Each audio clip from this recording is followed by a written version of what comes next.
Everyone's biggest nightmare is you're laying in bed sleeping and someone comes in your house. Inside the apartment, it was a bloodbath. Our family ain't been the same since she been gone. What's wrong with these people in this world? They need to stop killing. Nobody deserves to die that way. Someone wanted to make sure that she was dead. This guy's like the height and weight of the offender we saw in video. This had something to do with it.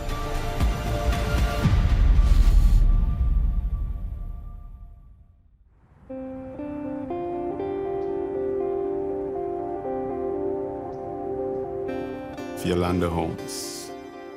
I met her at the Cotton Club in Chicago. Stunning, beautiful, innocent. She liked to play cards, exercise, took care of herself. She was loving, genuine, loyal, and a very caring person. She was a successful businesswoman. This is right in front of her shop. She had like 3 hairdressers, 1 barber. She cared about people, not only her own. Yolanda would host back-to-school events. Yolanda would give away backpacks and school supplies to children in the community. To do that just on her own and out of her own generosity, that's pretty amazing. My aunt Yolanda, she was probably like 5 feet even. She was real little, but she was loud. Always stood out. She loved to go places. We called her our rich auntie. She stood on her business and getting her money as a hairstylist. She used her money to be able to help others in her family.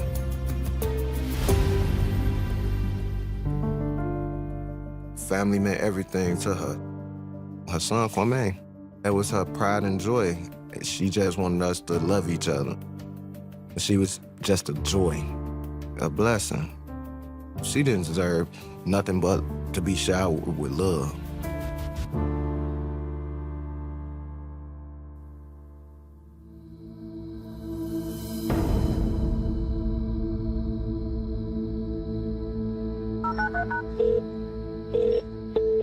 Chicago emergency, Hicks. I need ambulance. And what's happening there? Some shooting, please. How many shots did you hear fired, sir? I don't know. Someone. Try to give me an approximate, sir. I don't know, 6, 7, 8. Okay, that's good. I'll give that information over to police, sir. But what time are they coming? Someone is here dying.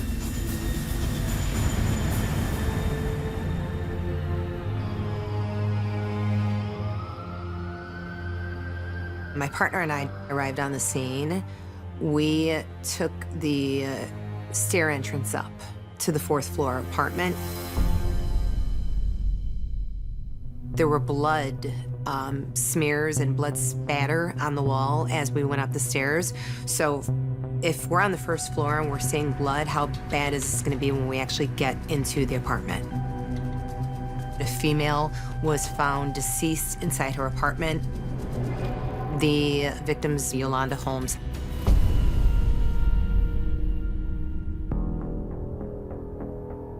Looking at these photos, it takes me back to that scene. You can see all the blood.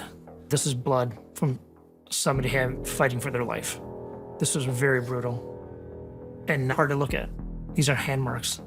This is somebody fighting, trying to hold themselves up. I've seen a lot of crime scenes, but never this much blood in such a small place. Now I've been on the job 23 years and it's still the bloodiest crime scene I've ever seen. She had checkered tile on the floor and the white was no longer white because it was completely covered in blood. The crime scene consisted basically of the hallway and Yolanda's bedroom. Yolanda was discovered on her back. Her feet were off the bed. We could see multiple stab wounds to the chest, and she was shot in the head. She was 45 years old. Yolanda clearly wasn't sleeping when she was killed. It looked like she had gotten up to go somewhere, to the bathroom, or to see somebody, or to the front door. She got shot and then fell back into bed. Inside the hallway of Yolanda's residence, there were various amounts of United States currency rolled up and thrown about, and it was covered in blood. If it was a robbery, you would think that whoever committed the robbery would think enough to pick up the money that they came there for. But there were other items of value inside the house that also led us to believe that this was not a robbery. There was a gun in Yolanda's bedroom on the floor, and it basically looked like it had fallen apart or crumbled. At that point, we believed that this was the murder weapon. Also, we found this broken knife with blood on it and an earbud that was attached to part of the cord. It was cut right about here, and it was just laying there on the floor. Because it looked out of place, we decided to inventory that and send it out for DNA testing. Back then, it usually took at least 6 months, usually a year, to get DNA back. If I had to guess at that point, I would have thought the earbud might have been ripped off of someone during a struggle. This was very strange. This is not typical. Most of murder victims in Chicago are found on the street, not in their homes while they're sleeping. It's either drive-bys or gang-related or drug-related, and not in a high-rise apartment where Yolanda Holmes was living. Yolanda's only son, Kwame Wilson, did arrive at the scene right when basically the police officers arrived on scene.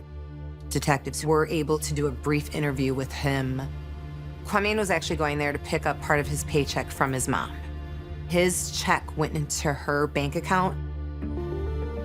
Kwame was quiet and he might have been in shock. We also knew not to push it too much because this person obviously just lost their mother to a heinous murder. She was shot first and stabbed afterwards, so this is definitely overkill. You may just shoot somebody, but you don't shoot them and stab. Whatever happened to Yolanda, we knew right away it was personal. This is Curtis Wyatt.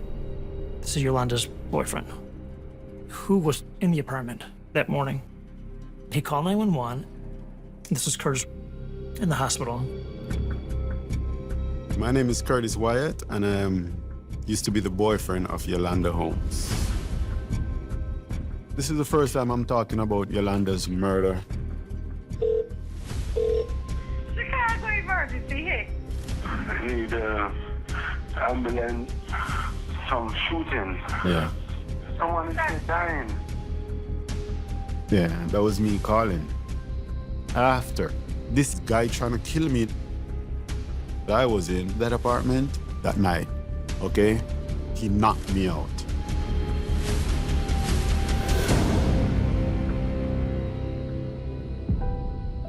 I woke up and realized this actually happened, and she was just there lifeless.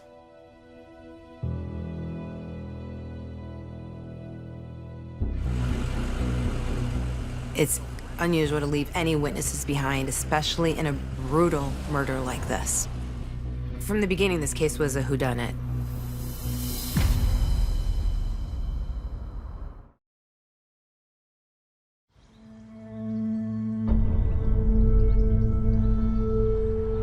When we walked in the crime scene, we could only assume that Yolanda was definitely involved in whatever altercation occurred. We know that her boyfriend, Curtis, is obviously involved in it because he's got some injuries, but she's dead. All of the evidence that we had inside the house led us nowhere and actually led us back to Curtis.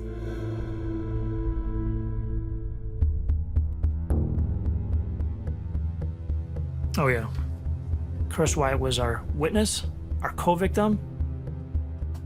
This is Curtis, he's handcuffed because he was the #1 suspect.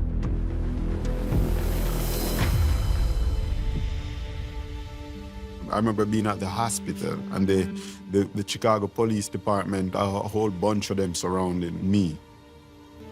They did handcuff me to the bed. 'Cause I was banged up. And I couldn't believe it that they would think that somebody in the shape that I was in had something to do with Yolanda's murder. I have to set the record straight. And as far as I can recall, 100%, this is the truth.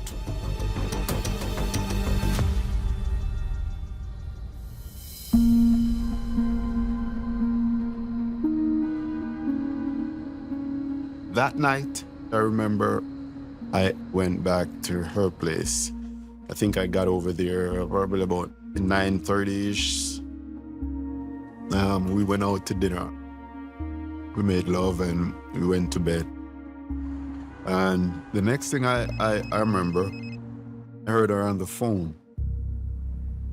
The next thing I heard after that was a gunshot. The gunshot is what woke me up. And I'm on this side of the bed, and there's a guy on the next side of the bed with a gun, dark, no lights. And I'm saying to myself, dream, dream, dream. He shot again. And then I'm like, real. We started fighting. I get the first hit right here. He hit me with the gun. Because I guess he didn't have no more bullets. I was wobbly. He was getting the better of me. From the bedroom, we were out now into the hallway. This is his guy trying to kill me now. I'm just in survival mode. He went in for the kill. So he got me from behind now, and he had me like this. He's behind me in the chokehold now. I know he's gonna squeeze me to death. I wiggled out of it like a fish, and that's when I clawed him. When I clawed him, something revived in me. So I shot straight in the kitchen, took another knife out, and then came back, and he knocked me out.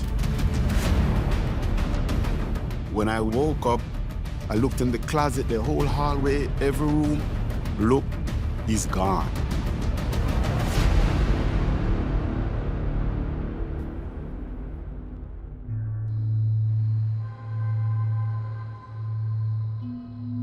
I went in the room, I checked on Yolanda. She was half on the bed with a gunshot wound right here in her forehead. I looked at her, I think I touched her, and I called 911. But what time are they coming? Someone is here dying. When we went back to the station and got a chance to interview Curtis Wyeth, he was very cool, calm, not what I expected. He really never gave me a straight answer. Most of the questions that I asked him, he responded with, "I don't know, you're the detective, you tell me." I'm telling them that, hey, the killer is out there. It had nothing to do with it. I mean, I remember one detective I had to ask, I said, man, are you good at what you do, man? Do you know when somebody's telling the truth? It did look like a domestic dispute. They'd been apart for months, and he came over, and now she's dead, and he's not. That was suspicious. 4 months I hadn't seen her. We basically got in a fight, and I was, mad about that. But we were in contact the whole time. It would have been believable, except for the fact that Yolanda was stabbed multiple times in the chest. Curtis says he woke up to gunshots, bang, bang, bang, and then he's fighting with a guy, and the guy just walks out. Then who stabbed Yolanda in the chest? That was so difficult. That's when I knew something was wrong. Something did not match up. Another thing that just didn't seem to fit was the bloody, broken knife that was in the hallway. The forensics had ruled it out as the murder weapon because it was too big to have caused Yolanda's wounds. So where's the second knife? The knife that, the murderer used to stab Yolanda. There was a knife block in Yolanda's kitchen, and it was missing a knife. Maybe the killer took the knife with him. I asked Curtis about the paring knife. It was bizarre. He never gave me a straight answer, but Curtis admitted to cleaning his feet and washing his hands before the police arrived. I even asked him, I said, Curtis, why did you wash your feet? And he said, because my feet were bloody. And that was the simple answer, but it didn't make any sense to us. Who washes their hands and feet after a murder? The murderer, the killer, the offender? It was a red flag right away. Everything was bloody. I'm a wash hand type of guy, okay? Slipping on blood. Investigators submitted the blood samples and the earbud for DNA testing, but they could not fingerprint the gun. There was just too much blood all over it. So, while they were waiting for the results, the detectives went on compiling interviews and evidence. Even though Curtis had the craziest story to tell, he was cooperative. I asked him, I said, you want to help us with our investigation? Submit to a DNA swab. They wanted DNA, I gave it to them.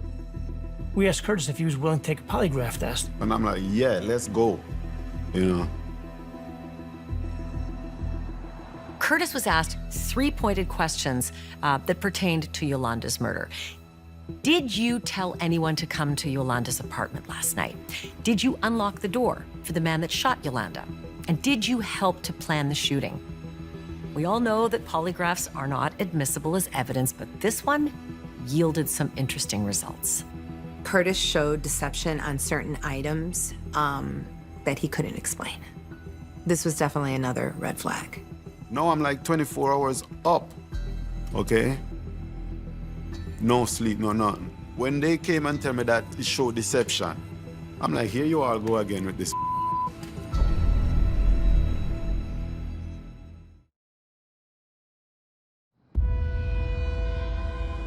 Yolanda's building had a number of surveillance cameras, both inside and outside.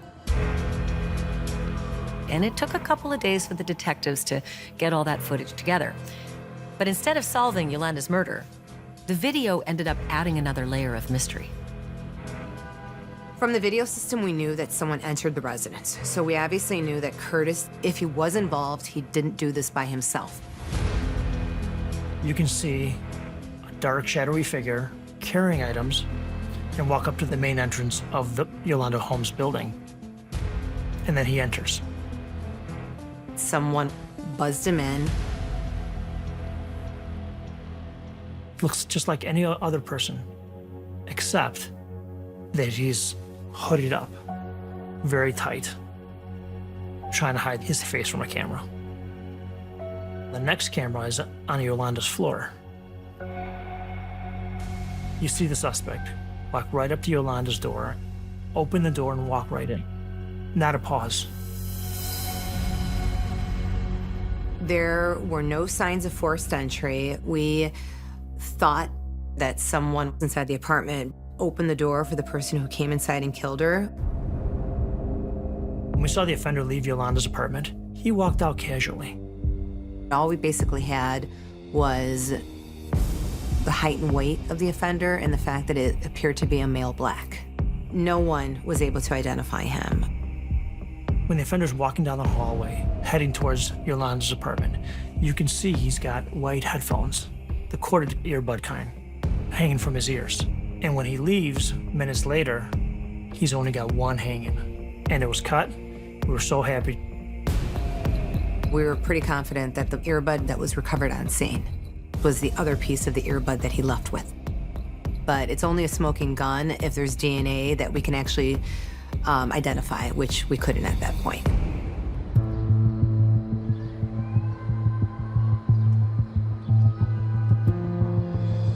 People at the office were expecting us to make an arrest. They were looking at Curtis Wyatt like, well, here's your suspect. Charge him already. But it wasn't there yet. You couldn't prove it yet. What Curtis was saying didn't make sense, but it was possible that Curtis Wyatt was not the gunman, but he set it all up. If anybody out there that really do believe that I killed Yolanda or had something to do with it, they are idiots.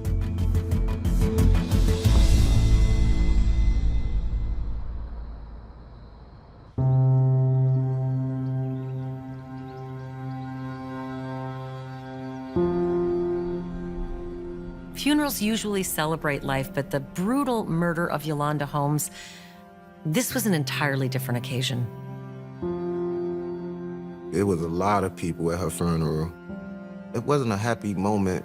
I just remember I was in a dark place. Everybody was crying. That was our backbone to the whole family. Kwame said Curtis did it.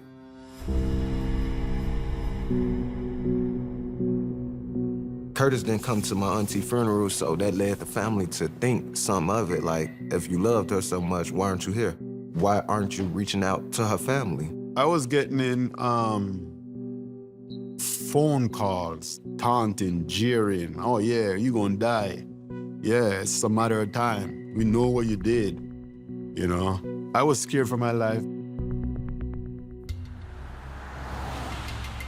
At one point, one of Curtis's cousins reached out to us to tell us that Yolanda's families were making threats against Curtis, and he was concerned. And the cousin, he was asking us, hey, should he be concerned? Is Curtis the offender? Because Curtis was staying with his cousin. We actually went out to the residence and talked to his cousin. The second I see him, I'm like, wow, this guy's like the height and weight of the offender that we saw in video. If someone was gonna help him with a murder, who would it be?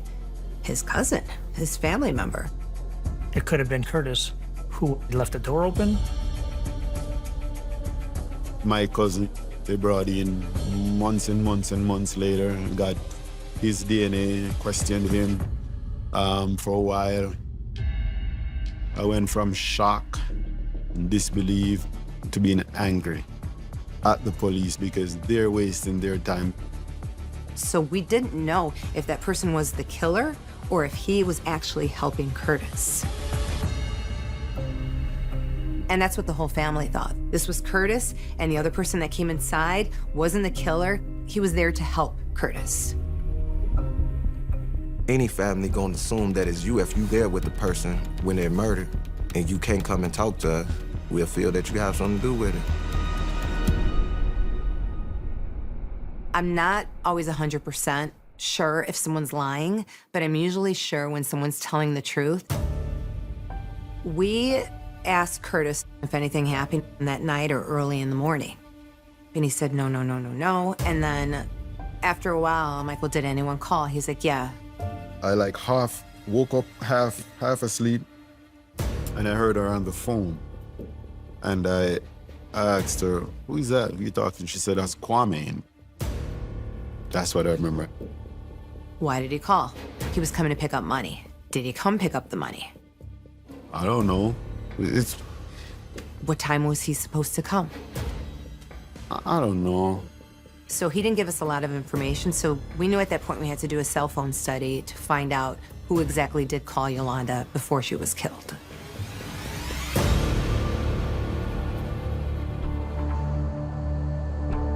Curtis is calling the station all the time, showing up, asking what's going on with the case. Over the months and months and months, all I get is run around. So it took about a total of 8 months to get all the phone records. During the delay, we're still looking at Curtis. Some of the times we were wondering, is he trying to give us information or is he trying to find out what we know? You can tell you don't believe me. It became comical. It was surreal.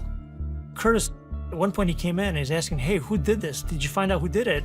And I tell him, Curtis, you did this. You're the one who did this. You're the killer.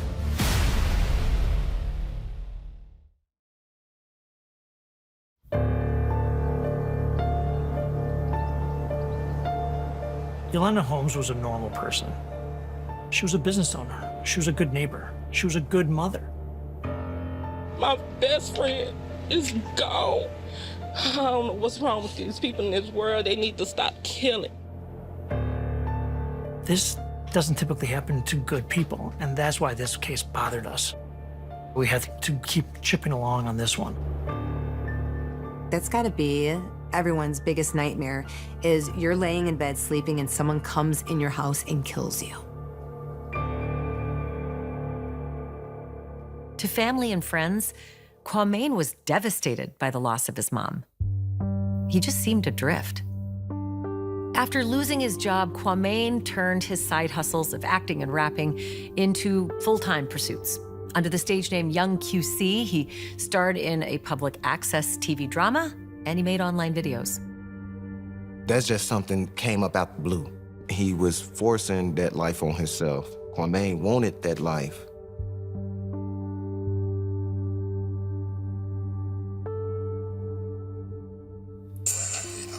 Oh yeah, these from his YouTube. I'm kissing on her neck. He didn't have it. He didn't have it. He never rapped. Kwame was a mama's boy. I did see the videos of Kwame throwing money into crowds, and I was floored because your mom just got murdered. How are you able to just be that way? You feel me, man? I don't play no games. I was floored. I was outdone. These are from Yolanda's Facebook page. This young man, who was clearly raised very close to his mother, he definitely was the love of her life. So I did worry about how Kwame took it. His family was saying that he was acting a little erratically, acting a little crazy. It was heartbreaking.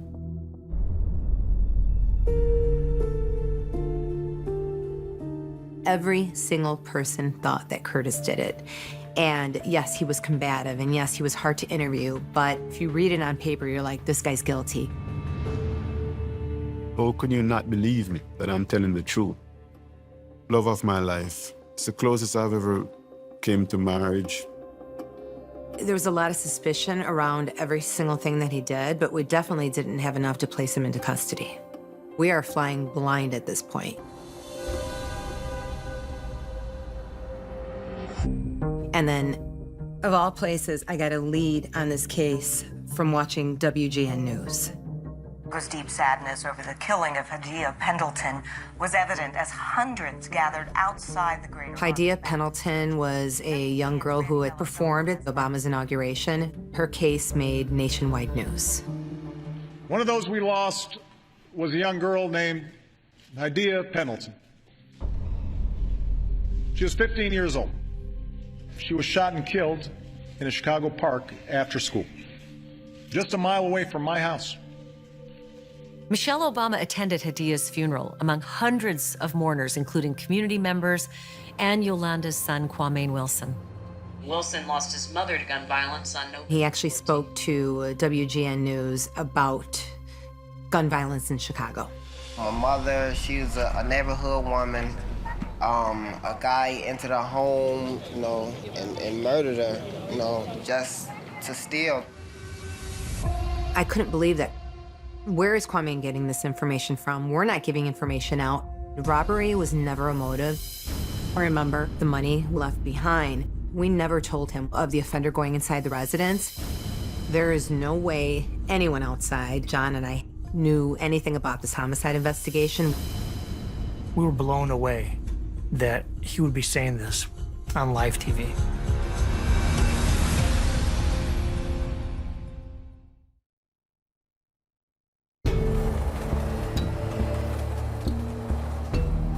For months, Kwame kept telling us that we need to look at Curtis. Curtis isn't being truthful. My mom's boyfriend had something to do with it. A guy entered her home, you know, and murdered her, you know, just to steal. No one knew this information. Now you're telling me that there's this robber that did this that you don't seem too fearful of right now. Very suspicious.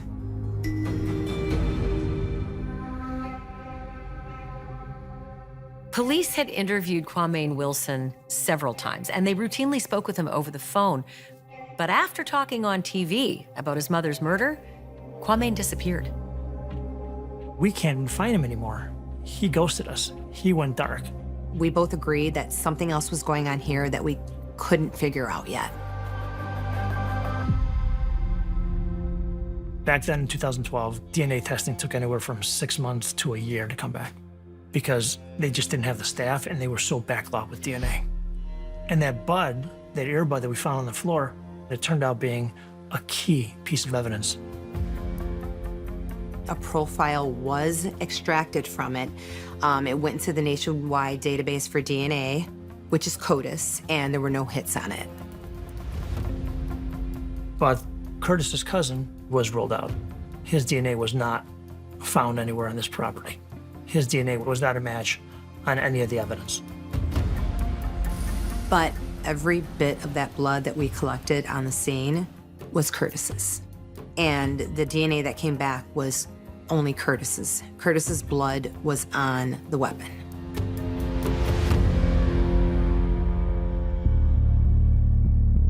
Pistol whipping that I sustained left marks here, right here. Right here is if you can see right there, it was a, it had protruded and it was a knot. I got lacerations in my back.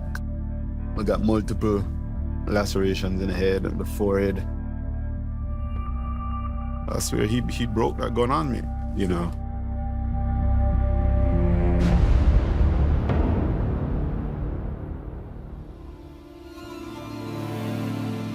Nearly 9 months into this investigation, the detectives had nothing but a suspicious boyfriend who bled all over the apartment, an earbud with DNA on it that was torn from an unknown suspect, and a wildly speculative public statement that was made by the victim's son, who'd gone MIA. Just to steal. It took 8 months, and finally I had the cell phone records. They were the key that finally put this case together.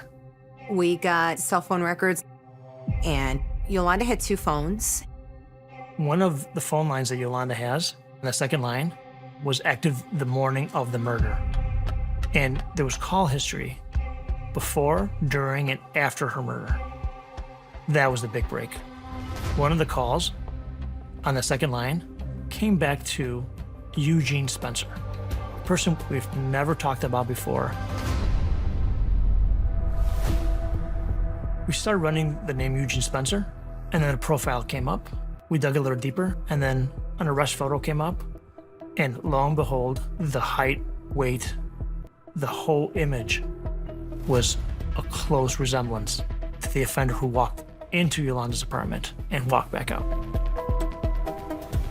Obviously, someone is organizing this entry into Yolanda's house. Who's doing it? Who's getting this killer inside the house?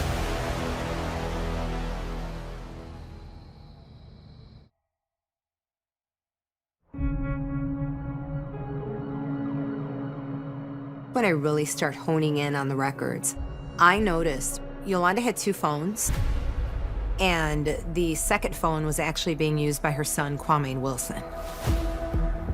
And what's more intriguing about that is the fact that when we asked Kwame for his phone number, that's not the phone number he gave us. Things were starting to add up. The whole time we've been looking at Curtis, now we have to start thinking about Kwame. At that point, we're really like, this had something to do with it.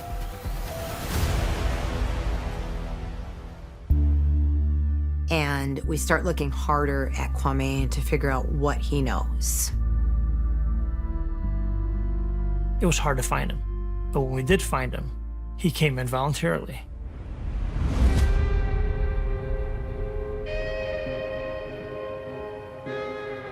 We had a photo of the suspect from the video of the building where he was coming out of Yolanda's apartment, and we had a photo of Eugene Spencer. And I said, who's this and who's this? And he said, well, I guess you know who that is. He assumed I knew stuff that I didn't know, and so he told us everything. Kwame told me that he was afraid of Eugene Spencer, that he wanted money, and this is the only way I knew how to get money. So I sent him into the house. I'm like, you sent him in to your mother's house? He pretty much gave himself up. He said it was only supposed to be a robbery. Kwame thought he was gonna talk his way out of this. He thought he was gonna walk out of the door and he was gonna put everything on Eugene Spencer. And he kept asking me, he's like, how much longer am I gonna be here? I'm like, dude, you're gonna be here for a while. So the fugitive team went out and found Eugene Spencer immediately, placed him in arrest, brought him back into the station, and we started to interview him.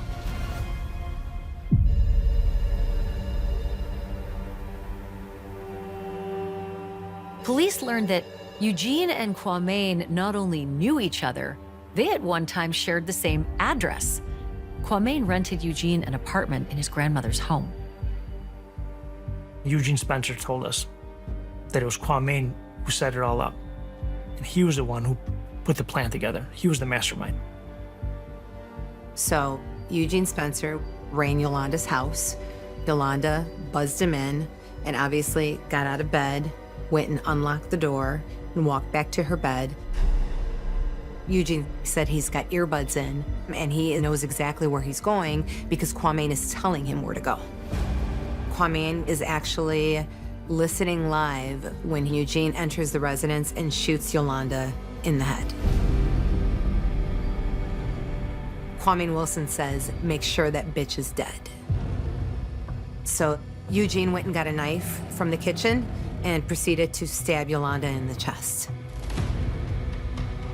Neither Kwame nor Eugene knew that Yolanda's ex-boyfriend Curtis was there.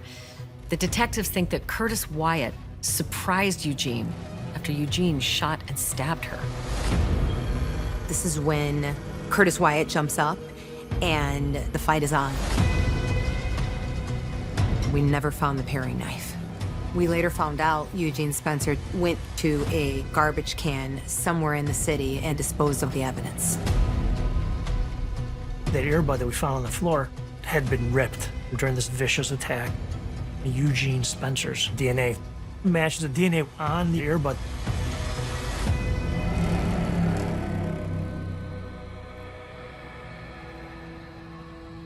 After he shot her in the head, he went back and stabbed her, you know, and he knocked me out. Why didn't he kill me? Why didn't he finish me off? Curtis loved this woman, and he's actually the hero in the story. We could have never solved this case. Without him, we probably would have never known exactly what happened. My body is healed, but my heart is not healed. She loved me, and I loved her, okay? I felt I messed up now. If someone come into your house at 2, 3, 4 in the morning, it should be the man opening the door. It's called survivor's remorse. She could have been here, you know? I had the chance to save their life, you know?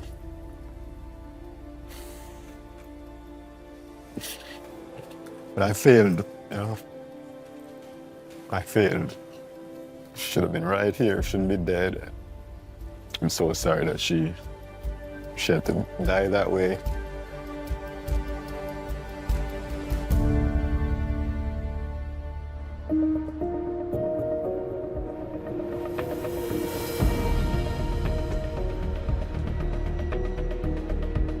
Six years after Yolanda was killed, both Kwame Wilson and Eugene Spencer were convicted of home invasion, attempted murder, and first-degree murder.